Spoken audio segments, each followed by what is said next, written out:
जय हिंद मेरे प्यारे दोस्तों, भास्कर जॉब एकेडमी में आपका स्वागत है। मैं हूं अग्रवाल सर और आज लेके आया हूं परसेंटेज का अगला थ्योरी। तो चलिए ध्यान से पढ़िए, हेडिंग लगाइए, स्टार मारिए।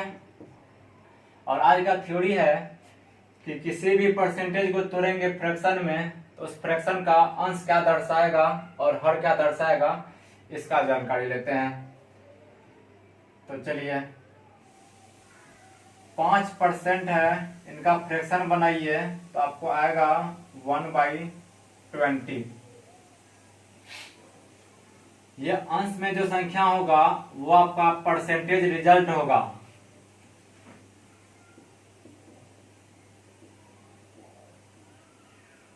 प्रतिशत रिजल्ट। और हर में जो संख्या होगा वो ओरिजिनल वैल्यू होगा, यानी कि प्रारंभिक मान, मूल मान। तो हम लिख देते हैं मूल मान, ओरिजिनल पार्ट, प्रारंभिक मान भी बोल सकते हैं, लिख ही देते हैं प्रारंभिक वैल्यू। और एक लिख देते हैं कंपैरेटिव वैल्यू, तुलनात्मक मान।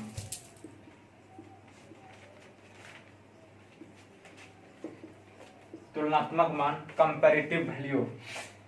इनका चर्चा करेंगे कुछ देर के बाद कि कंपैरेटिव वैल्यू क्या होता है, और ये सब चीज तो जानते होंगे, शुरुआती मान, ओरिजिनल वैल्यू। तो चलिए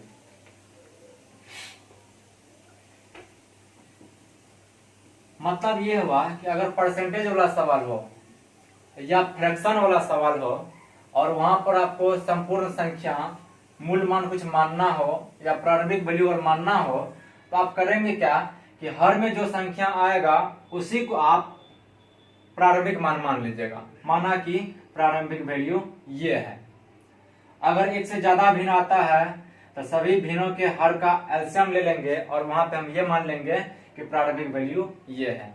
इससे फायदा क्या होगा कि जब आप शुरुआती वैल्यू को 20 मानिएगा और 20 का आपको 5% निकालना हो, तो आप देख लीजिए यहाँ से क्रॉस मल्टी जब करिएगा तो ये और ये आगे गुना होगा, तो आपको लिखाएगा 20 का 5% आप निकालिएगा बराबर 1। सॉल्व किए हैं क्रॉस मल्टी के द्वारा, ये आपके यहाँ पे गुना होगा। तो आप देखिएगा, आप पाइएगा कि इसका इतना परसेंट जो निकालिएगा वही रिजल्ट आपको ये आ जाता है। अंश में जो राशि होता है वो इस राशि का इतना परसेंट का वैल्यू होता है। यहां से भी देख सकते हैं 20 का 5% इज इक्वल टू 1। तो चलिए अब किसी भी राशि के साथ परसेंटेज लगा हुआ है तो उसके आगे 3 बातें हो सकती है। क्या क्या बातें हो सकती है उनको ध्यान में रखिए। एक तो सिंपल बात यह होगा कि 5% है, ठीक, सिंपल परसेंटेज बोलेगा। दूसरा बात यह आएगा, पहला बात यह कि केवल प्रतिशत लिखा हुआ रहेगा, जैसे ए बी का 5% है, प्रतिशत है। दूसरा पॉइंट यह आ सकता है, परसेंटेज के साथ लिखा हुआ एक शब्द लिखा हुआ आएगा कि इतना प्रतिशत का वृद्धि, प्रतिशत वृद्धि। और तीसरा जो पॉइंट हो सकता है वो प्रतिशत कमी लिखा हुआ आ सकता है। 3 बात हो सकता है। तो जब कमी और वृद्धि लिखा हुआ आए तो वहां पर हम क्या करेंगे उनके बारे में जानते हैं।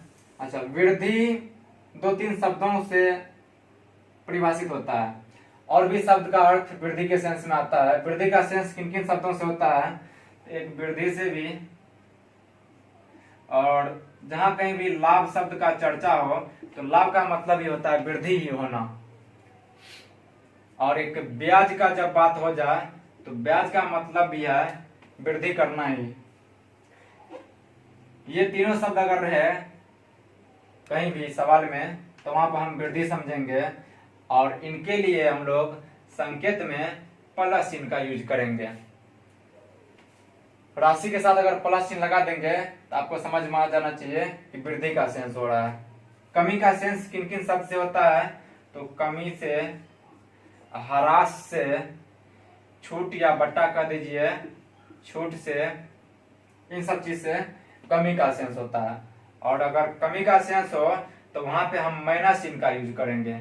ये माइनस चिन्ह आपको कमी को दर्शाएगा। और प्रतिशत है तो वहां पे हम कुछ नहीं दर्शाएंगे, जैसे का तैसे लिखेंगे। तो चलिए अब इन तीनों बात को एक एग्जाम्पल लेके समझते हैं।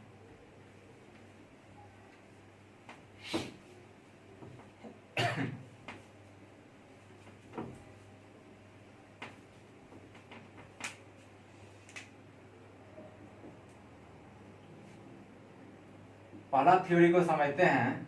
अगर सवाल आपको ये कहा जाए कि किसी का तुलना किसी से हो और बोल दे ये उसका 5% है, 5% है, तो आप क्या करेंगे, 5% को जब चेंज करेंगे फ्रैक्शन में तो 1/20 आएगा। तो वहां पे ये हो जाएगा आपको क्या, तो प्रारंभिक मान। इनको आप प्रारंभिक मान लीजिएगा। और ये क्या रहेगा, तो इस प्रारंभिक वैल्यू का 5% निकालिएगा तो वो 1 निकल के आएगा। इनको लिख देते हैं प्रतिशत मान या रिजल्ट। दूसरा पॉइंट है हमारा कि अगर किसी संख्या में 5% का वृद्धि कर दी जाए तो क्या क्या बातें हो सकती है। मतलब कि शुरुआती मान तब क्या होगा, और शुरुआती मान अगर वो होगा तो अंतिम वैल्यू क्या होगा, ये निकालते हैं। 5% वृद्धि, वृद्धि का सेंस आया तो आप चिन्ह लगा दीजिए प्लस का। 5% को तोड़िएगा तो 1/20 आएगा। अब प्लस चिन्ह इन दोनों में कहाँ लगाएं, तो अंश में लगाना है। बताइए इनको क्या मानते हैं, इनको क्या मानते हैं। ये तो फिक्स है, इनको मानते हैं मूल संख्या या प्रारंभिक संख्या, प्रारंभिक मान। अब ये क्या कहलाएगा, तब प्रतिशत रिजल्ट कहलाता है। लेकिन प्रतिशत के साथ लगा हुआ क्या है, वृद्धि, तो ये प्रतिशत वृद्धि हो जाएगा। या कह दें तो आप वृद्धि प्रतिशत कह सकते हैं, या प्रतिशत वृद्धि, केवल हम वृद्धि लिख के छोड़ देते हैं। अब बताइए अगर सवाल आपको ये कहा जाए कि किसी संख्या में 5% का वृद्धि कर दी जाए तो बताइए शुरुआती मान क्या होगा और अंतिम मान क्या होगा। तो माना कि शुरुआती मान अगर 20, तो इसीलिए अंतिम मान चाहे नया मान, अंतिम या नया कुछ भी लिखिए, नया मान क्या होगा, तो आप कहेंगे जी अगर शुरुआती मान 20 है तो 5% का वृद्धि, तो 20 में 5% का वृद्धि करिएगा तो कितना का वृद्धि होगा। तो हम जानते हैं कि इसका इतना परसेंट, यही वाला संख्या होता है, यानी कि 1 का वृद्धि। 20 मूल संख्या था और 1 वृद्धि हो गया तो नया वैल्यू कितना हो जाएगा, 21 यूनिट हो जाएगा, 21 इकाई हो जाएगा। तीसरा एग्जाम्पल, तीसरा थ्योरी का, कि अगर किसी संख्या में या किसी व्यक्ति के आय में 5% का कमी हो जाए तो तब शुरुआती प्रारंभिक आय क्या होगा और अंतिम आय क्या होगा ये बताना हो तो आप क्या करेंगे, इस 5% को ही पहले आप तोड़िए। तो 1/20 कहेंगे आप, प्लस या माइनस रहे तो आप अंश में लगा दीजिएगा, यहाँ पे लगा देना है। ये तो फिक्स है, प्रारंभिक वैल्यू को दर्शाएगा। मान लेंगे हम लोग प्रारंभिक संख्या ये है, प्रारंभिक आय 20 है, ये वाला राशि क्या होगा, तो इसका इतना परसेंट। तो इतना परसेंट के साथ क्या शब्द लगा हुआ है, कमी, ये हो जाएगा कमी प्रतिशत। प्रतिशत नहीं लिख रहे हैं, चलिए इसीलिए बताइए अंतिम मान या नया मान कह दीजिए। अगर किसी संख्या में 5% का कमी हो तो शुरुआती मान क्या होगा और अंतिम मान क्या होगा। तो शुरुआती मान को अगर आप 20 मानिएगा तो अंतिम मान कितना होगा, आप देख लीजिए 20 में 5% कमी का मतलब 1 का कमी करना, तो 20 - 1 19 इकाई होगा। यही है, इनको थोड़ा अच्छे से समझिए कि परसेंटेज के बाद आगे कमी या वृद्धि शब्द लिखा हुआ है या फिर डायरेक्ट है लिखा हुआ है, ये ध्यान में रखना है। अब यहाँ पे 5% वृद्धि आय में हो, खर्चा में हो, आयु में हो, किसी भी राशि में हो सकता है। तो बस एक छोटा सा एग्जाम्पल हम लेते हैं और आप उसके आधार पे बताइए कि इन दोनों का शुरुआती वैल्यू क्या होगा, अंतिम वैल्यू क्या होगा। एक क्वेश्चन के साथ हम करते हैं। सवाल यह है, राम की आय 16.2/3% बढ़ जाती है तो उनके प्रारंभिक आय और अंतिम आय का अनुपात ज्ञात करिए। शॉर्टकट हम लिख दिए हैं। अगर राम की आय 16.23% बढ़ जाती है तो उसका प्रारंभिक आय और अंतिम आय का रेशियो क्या होगा, ये आपको बताना है। तो चलिए हम टेक्निकल सोल्यूशन करते हैं। जैसे कि अगर सिंपल बात ये होता, अगर सवाल ये होता कि राम की आय 20% बढ़ जाती है तो उसका प्रारंभिक आय बताइए और अंतिम आय बताइए, तो आप तब 100 मान के बनाते हैं। मानते हैं कि माना कि प्रारंभिक आय 100 है तो 20% वृद्धि होने के बाद अंतिम आय होगा 120 हो जाएगा। और फिर आप इसका रेशियो निकालिएगा तो 20 पंचा 20 छके, आप कहते हैं 5:6। देखिए 100 मानना तब इजी होगा जब परसेंटेज वाली संख्या कंप्लीट नंबर हो, पूर्ण संख्या हो, पूरी संख्या हो, 5, 10, 15, 20, 50। लेकिन जब फ्रैक्शन वाला टाइप से हो तब वहां पे आपको इसका जो फ्रैक्शन वैल्यू होता है वो मान के बनाइएगा तो काफी बेस्ट होगा। जैसे देखिए 5:6 आया, हम इसको इस मेथड से भी बना सकते हैं, फ्रैक्शन मेथड से। देखिए फ्रैक्शन से कैसे बनाते हैं, तो 20% को हम तोड़ते हैं तो 1/5, वृद्धि वाला बात है तो यहाँ पे प्लस लगा दीजिए। तो हमको पता है कि जो हर में संख्या आता है उसको हम प्रारंभिक संख्या मानते हैं। माना कि प्रारंभिक संख्या 5 है, प्रारंभिक आय 5 है, तो उसमें 20% का वृद्धि किया गया, यानी कि कितना का वृद्धि किया गया, 1 का वृद्धि किया गया। 5 था, 1 का वृद्धि हुआ तो नया संख्या कितना हो जाएगा, नया आय कितना हो जाएगा, 6। यही अनुपात हो जाएगा, यही बात है। तो हम दोनों मेथड सीखेंगे। जब कंप्लीट नंबर होगा तो 100 मान के बनाएंगे, और जब अनकंप्लीट नंबर होगा यानी कि फ्रैक्शन वाला संख्या होगा तो हम फ्रैक्शन मेथड से बनाएंगे। तो चलिए इनका बताइए। तो आप कहेंगे आय में 16.2/3% का वृद्धि हुआ है। इस बात को आप कहीं पे लिख देंगे, 16.2/3% वृद्धि, प्लस चिन्ह लगा देते हैं। वृद्धि नहीं लिखेंगे, यही वृद्धि का सिंबल हो गया। और इनका फ्रैक्शन होता है, कल हम आपको पढ़ाए थे 1/6। तो प्रारंभिक आय की जगह पे 6 लिखेंगे तो अंतिम आय कितना हो जाएगा, 6 में 1 का वृद्धि देख लीजिए 7 हो जाएगा। डायरेक्ट रिजल्ट आएगा। यही है हमारा टेक्निकल, यही चीज अभी हम आपको पढ़ाए। कमी बोलता तो यहाँ पे 5 हो जाता, तो ऊपर माइनस चिन्ह लग जाता। तो चलिए यही है, प्रतिशत के साथ 3 बातें होगी। ये इसका इतना प्रतिशत है, इतना प्रतिशत कम है और इतना प्रतिशत ज्यादा है। 3 बातें ध्यान रखना है। चलिए एक अगला टॉपिक है, अगला थ्योरी है, उनको पढ़ते हैं। रेगुलर मेरे साथ जुड़िए, बिल्कुल 0 लेवल से पढ़ाई होगा। एक एक छोटा छोटा चीज बताएंगे, प्रूव करने के लिए भी सिखाएंगे, एक भी थ्योरी नहीं छोड़ेंगे। बिल्कुल 0 से बिल्कुल है मेंस लेवल तक का, सीजीएल मेंस लेवल तक का सवाल हम लोग करवाएंगे। तो आपको चिंता नहीं करना है, बस मेरे साथ केवल जुड़े रहिए। फिर देखते चलिए जो हम थ्योरी देंगे, हम लोग जो थ्योरी देंगे उस थ्योरी से आपको ऑल इंडिया का कोई भी बुक बनेगा, अरशद अग्रवाल, सगीर अहमद, किरण, कोई भी हो, सारा बुक बनेगा। इसीलिए ज्यादा सोचना नहीं है, बस हमारे चैनल के साथ रेगुलर रहिए और कोई भी बुक आपको बनेगा। तो चलिए अगला थ्योरी है, जैसा भी हम बताए कि किसी राशि में 20% का अगर वृद्धि कर दें तो शुरुआती मान को अगर 100 मानते हैं तो नया मान 120 हो जाएगा। तो ये भी सीख लेते हैं।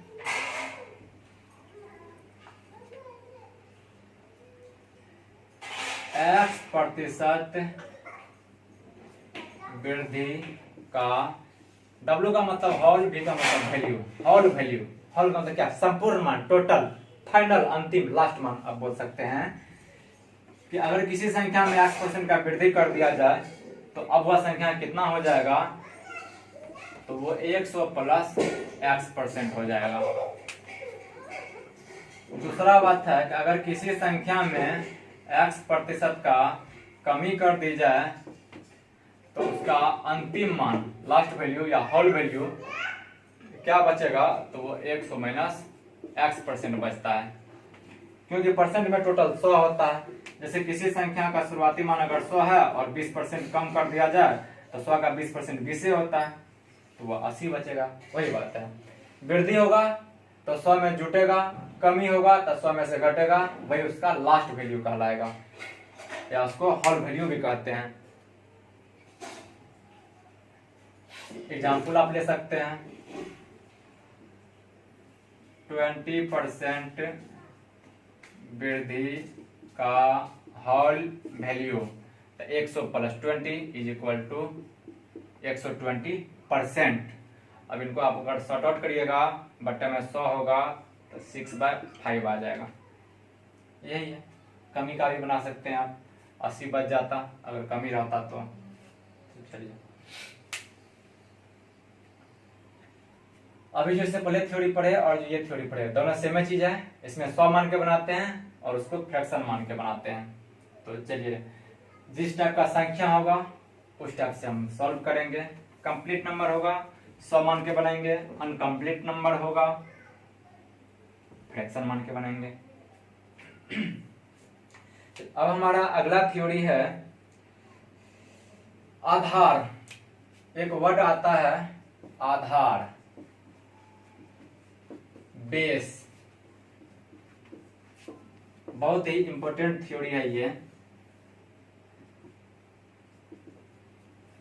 कि किसी शब्द में आधार पहचान करना, किसका बेस क्या है, किस बेसिस पे ये बात आप कह रहे हैं, वही बात आधार पहचानना। तो चलिए इसके लिए हम लिखते हैं आधार क्या होता है।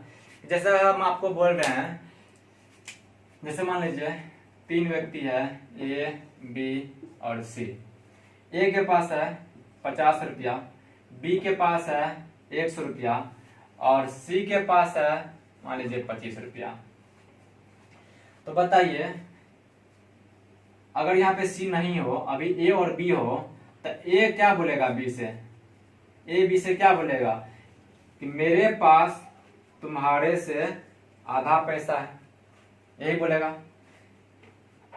कि तुम्हारे तुलना में मेरे पास आधा पैसा है, जितना तुम्हारा है उसका आधा है।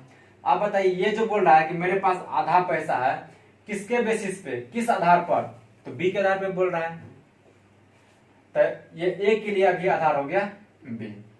अच्छा, एक दूसरा बात, लेकिन जब ए अपने आप को इससे तुलना करवाएगा तो यही व्यक्ति बोलेगा कि मेरे पास तुम्हारे से 2 गुना पैसा है, बोलेगा ना।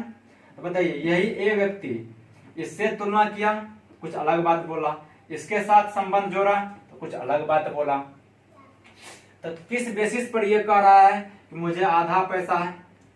तो बी के इनकम के बेसिस पर। किस बेसिस पर, किस आधार पर यह बोल रहा है कि मुझे 2 गुना पैसा है? तो सी के इनकम के आधार पर। अर्थात जिसके आधार पर कोई व्यक्ति अपने बारे में जानकारी देता है, जिस किसी व्यक्ति के आधार पर, जिस किसी व्यक्ति से तुलना करके ऐसा बात बोलता है, वही वाला राशि इस राशि का तुलनात्मक वैल्यू होता है। अभी बोले थे पढ़ेंगे तुलनात्मक वही, तो वही है, तुलनात्मक बोलिए चाहे आधार बोलिए, तो वही बात है। मतलब ये कि अपना जानकारी देने के लिए आप किस पर डिपेंड करते हैं, किससे तुलना करते हैं, जिससे तुलना करिएगा वही राशि आपका तुलनात्मक राशि होगा।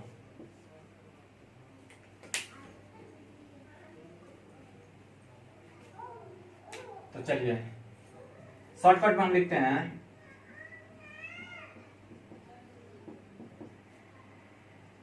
जिस राशि के साथ तुलना किया जाता है,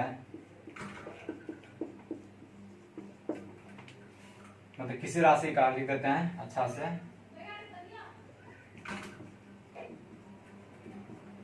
किसी राशि का मान बताने के लिए जिस राशि के साथ तुलना किया जाता है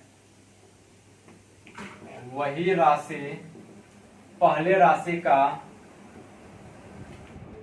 तुलनात्मक मान कहलाता है। तुलनात्मक मान कहलाता है। जैसे अभी जो हम लिखे थे ए बी और सी 50, 100 और 25 मान लेते हैं ये सबका इनकम है। ये अपने बारे में डिटेल दे रहा था, मेरे पास तुमसे आधा धन है, मेरे पास तुमसे 2 गुना धन है। ये किस बेसिस पे बोल रहा था? एक बार बी बेसिस पर, एक बार सी बेसिस पर। तो ये और ये राशि इनके लिए आधार है। अच्छा, आधार को रखा कहा जाता है, तो सिंपल सी बात ये देखिए, हम लोग का घर का आधार क्या होता है? खंबा होता है, या यूं कह दें तो फर्श होता है। तो कहाँ रहता है फर्श? नीचे में या ऊपर में? तो फर्श नीचे में रहता है और छत ऊपर में रहता है। तो जो आधार होगा वो नीचे में रहेगा। नीचे कहने का मतलब हर में रहेगा। जो हर में संख्या होगा वही आधार होगा, वही तुलनात्मक संख्या होगा। ये तो हो गया। आपको देखना है कि किसका तुलना किसके साथ हो रहा है। जिसके साथ तुलना होगा वही आधार होगा, जिसके साथ तुलना होगा वही आधार होगा। लेकिन एक पहचानने का तरीका भी है, कभी कभी ये फ्लॉप भी कर सकता है क्योंकि ट्रिकी है, लेकिन फिर भी लिख देते हैं कि आधार को पहचानने का तरीका क्या है। आधार का पहचानने का तरीका,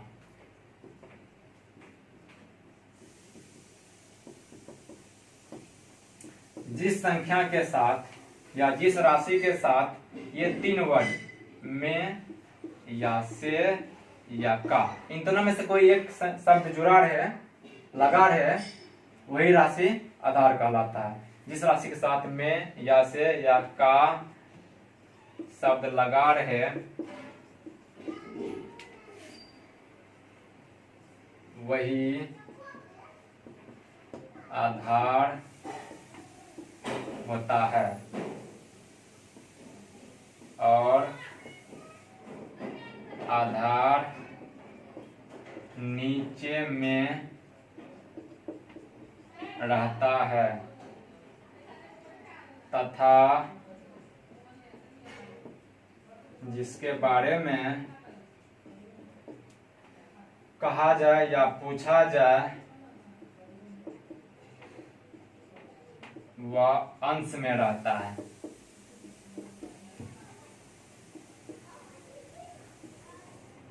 इस बात को एक बार अच्छा से देख लीजिए। ये तो पहचानने का ट्रिकी हो गया, टेक्निकल हो गया कि जिस राशि के साथ में से का शब्द लगा रहेगा वह राशि आधार होगा, और उसको बट्टे के नीचे में लिखेंगे यानी कि हर में लिखेंगे।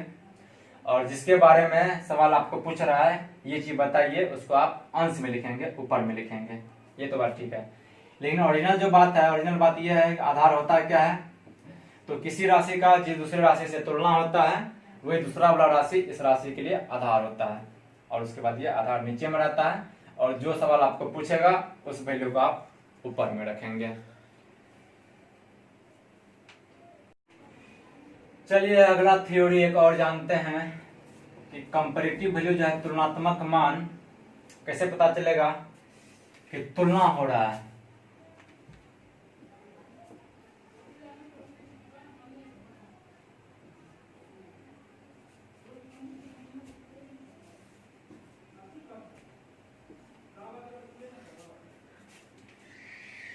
तीन चार प्रकार का अगर सवाल हो और उसमें दो राशि हो तो ही पता चलेगा कि उन दोनों राशि में तुलना हो रहा है। जैसे अगर ये सवाल पूछा जाए कि ए बी का क्या गुना है, ठीक। दूसरा बात, ए और बी में क्या अनुपात है। तीसरा बात कि ए बी से कितना प्रतिशत ज्यादा है, ए बी से कितना प्रतिशत कम है, या ए बी का कितना प्रतिशत है। बोले तो प्रतिशत कमी या प्रतिशत ज्यादा, और रेशियो कितना अनुपात है या क्या गुना है। अगर यही तीन चार गो बात हो सवाल में तो ही समझिए उन दोनों राशि के बीच तुलना हो रहा है। तो सर्कल हम लिख देते हैं कि कितना गुना है, कितना गुना है। अगर ये शब्द आता है, या ए और बी में क्या अनुपात है, अगर ये पूछा जाए, या अगर ये पूछा जाए कि ए बी का कितना प्रतिशत है, कितना प्रतिशत है, और प्रतिशत से संबंधित तीनों बात कि ए बी से कितना प्रतिशत अधिक है, कितना प्रतिशत अधिक है, या इसी प्रतिशत का अगला भाग ए बी से कितना प्रतिशत कम है।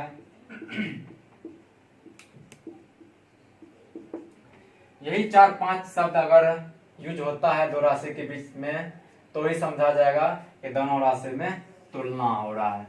और जब दो राशि में तुलना होगा तो किसी एक का वैल्यू बताएगा सवाल या पूछेगा किसी के रेस्पेक्ट में, किसी की तुलना में, और जिसके तुलना में पूछेगा वही आधार होगा और वो आधार नीचे में रहेगा, और जिसके बारे में पूछा जाएगा वो बट्टे के ऊपर यानी अंश में रहेगा। याद हो गया कितना गुना है, दोनों में क्या अनुपात है, कितना परसेंट है, कितना परसेंट ज्यादा है, कितना परसेंट कम है। चल बाबा लंगोटा कर दे सफाई परसेंटेज का, ये हो गया सफाई। तो चलिए थ्योरी नंबर 1, एक्स वाई का कौन सा भाग है। अगर ऐसा कभी सवाल आता है तो इसका क्या आंसर होगा ये बताना। एक्स वाई का कौन सा भाग है, कौन सा भाग है का मतलब ये हो गया कि क्या गुना है, क्योंकि आधा भाग अगर कोई बोलता है कि मेरे पास आपका आधा भाग है तो वो 1/2 गुना ही हुआ, तो गुना और भाग सेम ही चीज होता है। तो चलिए एक्स वाई का कौन सा भाग है, तो सीधा सीधी बात, एक बट्टा का चिन्ह दीजिए और एक संख्या अंश में जाएगा, एक हर में जाएगा। आप ये बताइए कि क्या पूछा जा रहा है, किसके तुलना में पूछा जा रहा है। पढ़िए सवाल को 2 4 5 बार पढ़िए, अपने आप बातें समझ में आने लगेगी। एक्स वाई का कौन सा भाग है, सवाल पढ़िए और आप बताइए कि किसके बारे में पूछा जा रहा है और किसके तुलना में पूछा जा रहा है। आपको ऐसा लगेगा एक्स वाई का कौन सा भाग है, एक्स जो है वो वाई का कौन सा भाग है, मतलब कि एक्स के बारे में पूछा जा रहा है तो बताइए एक्स जो है वो वाई का कौन सा भाग है, वाई से तुलना हो रहा है। ये हो गया समझ के।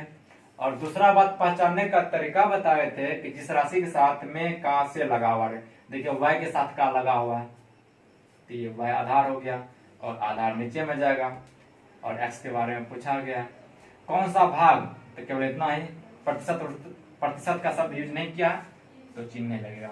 तो कौन सा भाग है, तो यही हो गया अभिष्ट भाग। एक्स वाई का कौन सा भाग, तो एक्स बटा वाई भाग होगा, यही आपका आंसर होगा।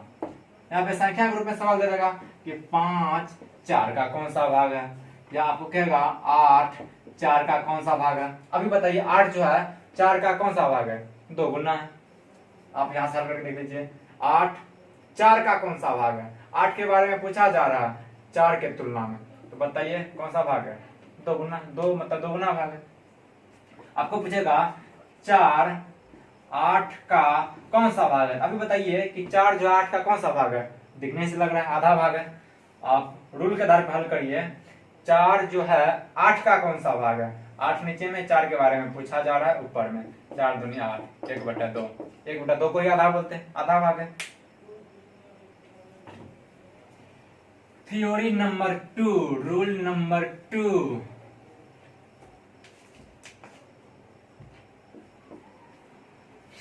एक्स वाई का कितना प्रतिशत है। तो चलिए निकालते हैं अभिष्ट प्रतिशत। केवल कितना प्रतिशत है पूछा गया, कितना प्रतिशत कम या ज्यादा वो बात नहीं, कितना प्रतिशत है। बोलिए एक्स वाई का कितना प्रतिशत है, एक्स के बारे में बताना है कि वाई का क्या परसेंट है, वाई से कितना प्रतिशत है, वाई का क्या भाग है। या यहाँ पे का भी लगा हुआ है, दोनों बात या तो परिभाषा से करिए या पहचानने का तरीका से करिए, तो ज्यादातर आप परिभाषा पे ध्यान रखेंगे। एक्स जो है वाई का कितना प्रतिशत है, एक्स के बारे में बताना है क्या परसेंट है वाई की तुलना में, तो एक्स बटा वाई हो गया। और परसेंट वाला बात है तो जानते हैं 100 से गुना होता है, यह इसका आंसर हो जाएगा। थ्योरी नंबर 3, एक्स का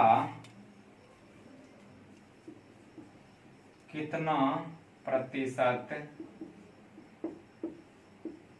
वाई है। अगर ऐसा रहे तो बताइए अभिष्ट प्रतिशत कि कितना प्रतिशत है।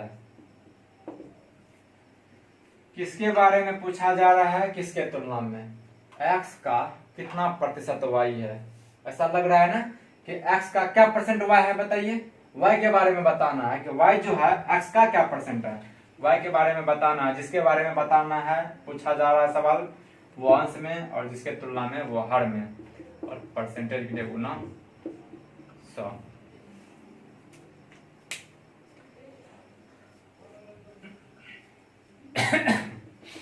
थ्योरी नंबर 4, x y से कितना प्रतिशत अधिक है। अगर ऐसा आता है सवाल तो आप क्या लिखेंगे, क्या पूछा गया है कि कितना प्रतिशत अधिक है, अधिक प्रतिशत प्रतिशत पूछा गया है, अधिक प्रतिशत, ध्यान दीजिएगा, प्रतिशत नहीं अधिक प्रतिशत। तो सबसे पहले आप तो आधार खोल लीजिए कि नीचे में कौन जाएगा, x y से कितना अधिक है, x जो है y से कितना परसेंट अधिक है, y से, तो पहले y को एडजस्ट कर दीजिए।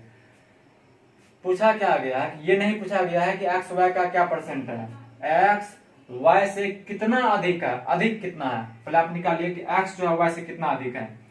तो आप बताइए x y से कितना अधिक होगा, ये x अधिक है y से कितना, आप बताइए। जब अधिक है इसका मतलब ये 7 है, तो ये से छोटा वैल्यू होगा इस साइड का, जैसे 5 होगा। आप बताइए 7 5 से कितना अधिक है, तो कहेंगे 2, ये 2 आएगा कैसे, तो 7 में से 5 घटाना पड़ेगा। 12 जो है 8 से कितना अधिक है, तो 12 में से 8 घटाना पड़ेगा। तो बताइए x y से कितना अधिक होगा, तो x माइनस y, यहाँ पे ऐसा होगा, और गुना 100%। थ्योरी नंबर 5,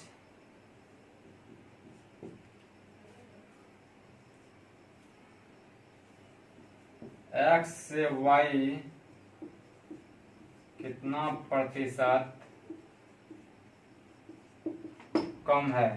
प्रयास करिए तो कितना परसेंट कम है, कमी प्रतिशत निकालना है। क्या करेंगे आप, यहाँ पे हम गुना 100 तब तक लिख देते हैं, यहाँ पर और यहाँ पर आपको भरना है, भरिए। पहले आप आधार खोल लीजिए कि किसके तुलना में मान निकालना है, और तब आपको बताना है कि किसका मान निकालना है, क्या पूछा जा रहा है। x से y कितना परसेंट कम है, किससे, x से, x से तुलना हो रहा है। और अब पूछा जाएगा y जो है x से कितना कम है, y x से कम है, इसका मतलब ये संख्या छोटा होगा और ये बड़ा होगा। जैसे एग्जांपल के तौर पे मान लेते हैं ये 10 है, तो यहाँ पर आपको 7 लेना पड़ेगा, तब ना पता चलेगा कि x से y कितना कम है। 10 से 7 कितना कम है, तो आप कहेंगे 3, तो 10 में से 7 घटाना पड़ेगा तब 3 आएगा, यानी कि x माइनस y होगा यहाँ पे, यही इसका आंसर होगा।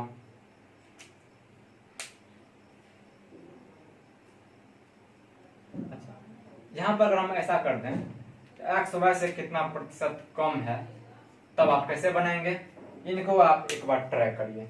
हम ये भी रहने देते हैं, दिखने में सेम लगेगा लेकिन रिजल्ट अलग हो सकता है, क्योंकि कभी से यहाँ लगता है, कभी से यहाँ लग जाता है, वो सवाल के ऊपर डिपेंड करता है। निकालना तो है कमी प्रतिशत ही, बनाइए बनाइए जल्दी से बनाइए।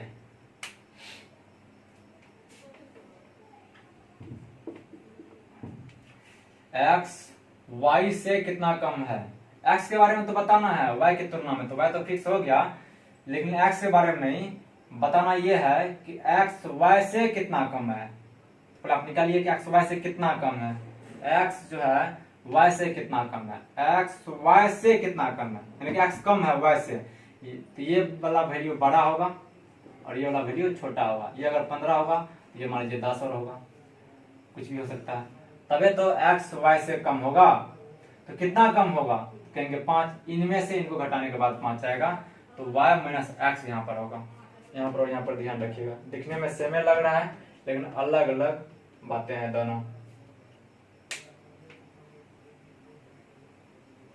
तो चलिए इस थ्योरी पर 2-4 एग्जांपल लेते हैं।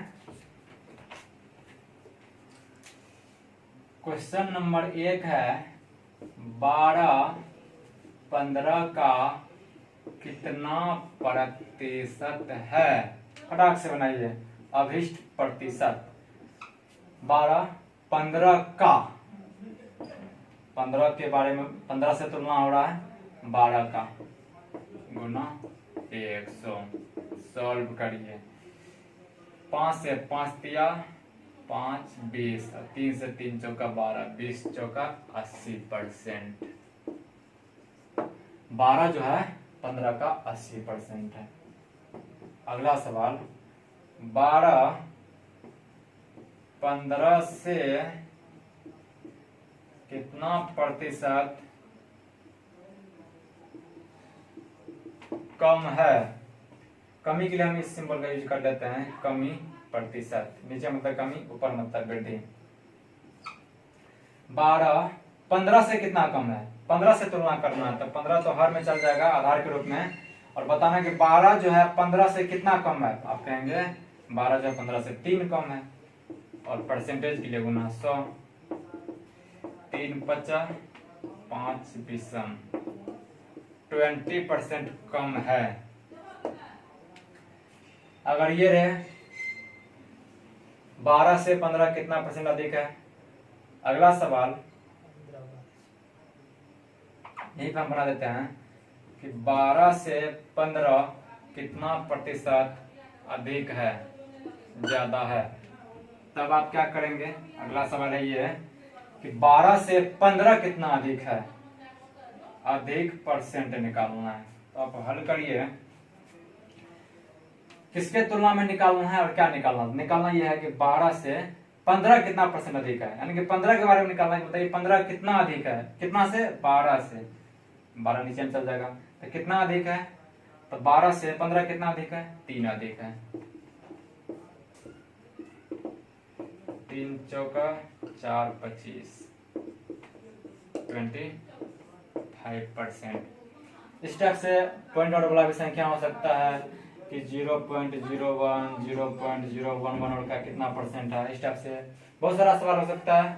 आगे सवाल ये हो सकता है कि 12 किलोग्राम जो है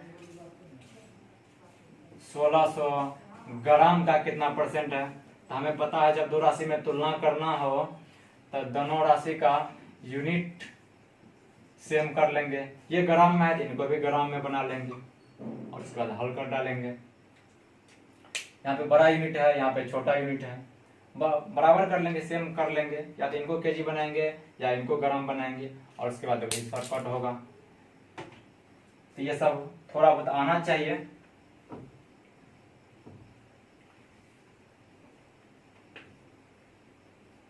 एक सवाल और,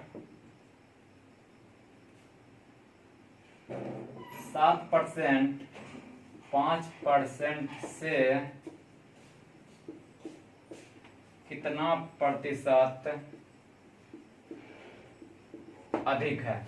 ये अगर आपसे पूछा जाए तो आप इसको क्या करेंगे। तो चलिए कितना परसेंट अधिक है ये हल करते हैं। चलिए सॉल्व करिए। क्या पूछा गया कि 7% जो है वो 5% से कितना परसेंट अधिक है, 5% से। तो 5% नीचे में जाएगा, परसेंटेज को छोड़ना नहीं है। 7% 5 से कितना अधिक है, तो 2% अधिक है। चलिए परसेंट से परसेंट कटेगा और 5 से 100 को काटेंगे, 20 दूना 40% अधिक है।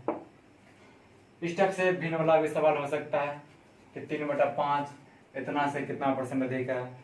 तो भिन्न वाला सवाल के लिए एक अलग स्पेशल सिखाएंगे कि कैसे सॉल्व करेंगे। सवाल जैसे ऐसा होगा कि 3/5 जो है 7/5 या 7/15 से कितना परसेंट ज्यादा है, कम है। इनके लिए कल हम लोग पढ़ेंगे स्पेशली रूप से। तो चलिए आज जो भी थ्योरी पढ़ाया गया, आधार को पहचानने का तरीका और वही तुलनात्मक वैल्यू उसको बोल दीजिए। ये आप अच्छा से उनको याद कर लीजिएगा परिभाषा के तहत कि जिनसे तुलना किया जाए, जिसके रेस्पेक्ट में किसी भी राशि का मान निकालना हो, वही वाला वैल्यू उसके लिए आधार कहलाता है। और आधार हर में रहता है, बटा के नीचे में रहता है। तो चलिए इसी के साथ हम विदा लेते हैं। कल फिर मिलेंगे अगला टॉपिक के साथ। तब तक हमारे वीडियो को देखिए, लाइक करिए, शेयर करिए, दोस्तों के साथ बातें शेयर करिए, उन्हें बताइए कि इस चैनल पर शुरुआती से पढ़ाई होता है, बिल्कुल 0 लेवल से पढ़ाई होता है और काफ़ी हाई लेवल तक का सवाल करवाया जाएगा। उनको भरोसा दिलाइए। चलिए, धन्यवाद।